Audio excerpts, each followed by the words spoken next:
是如此狂妄？为什么狂妄的你是不是很漂亮？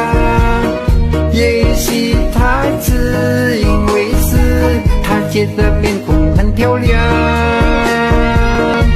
任何人一跟他相处，到最后都是被看的。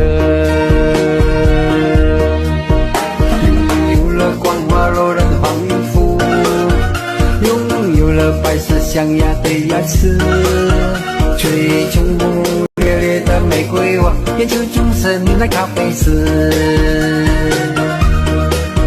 为何愿意当便宜的女人？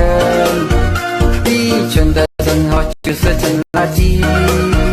经常玩男人情，不要骄傲，自己忘记穿衣服。